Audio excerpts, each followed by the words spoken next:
And I've traveled quite a bit. I've traveled to places that a lot of people have not traveled to.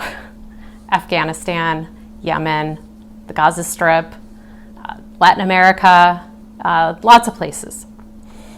And I've done that in order to help people throughout the world, or to do what I can to help people, to empower people throughout the world. I had an interesting trip to Burkina Faso back in 2010, I believe. And during that trip, I spoke with farmers who were talking about how they were losing their crops because they were having these abnormal rain events.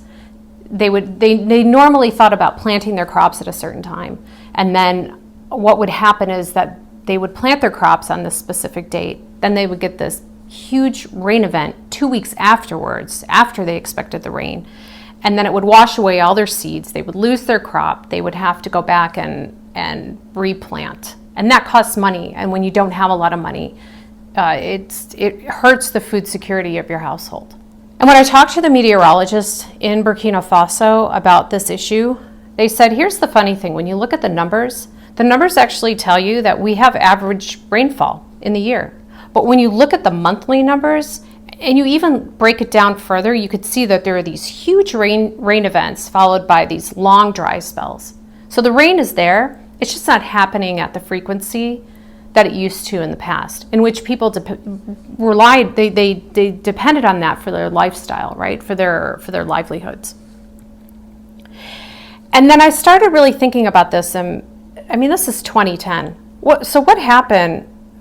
If this is happening in West Africa at this time, when is this going to really start impacting us in the United States? And why aren't we necessarily seeing this type of impact? Now, we had been, right? We just maybe weren't, it wasn't as abrupt. We didn't have all this breaking news about these climate-related events. But we started to see that more and more. And I really wondered about that for a long time. And I decided to go back to school to try and have the opportunity to study this and learn more about it. And that's when I started taking a deeper dive into climate change within Northeast Ohio and how that was impacting specifically Northeast Ohio, but how that was impacting the lake, how it was impacting how we lived our lives, and our perceptions of those changes. Now, we know that climate change will cost money. Are we going to see it as abruptly here in Ohio as we will in other places? Probably not. But there are other impacts, such as those to our health, that we will see over time.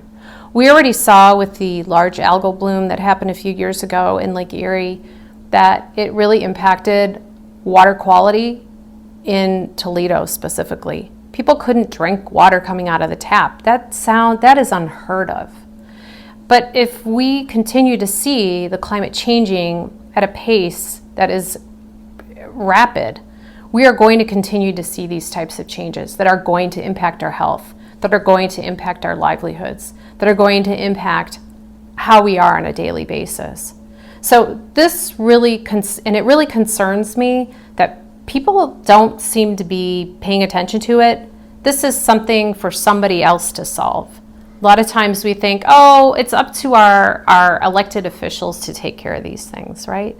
But the thing is we need to take a personal responsibility as well. And some people feel really overwhelmed by that personal responsibility.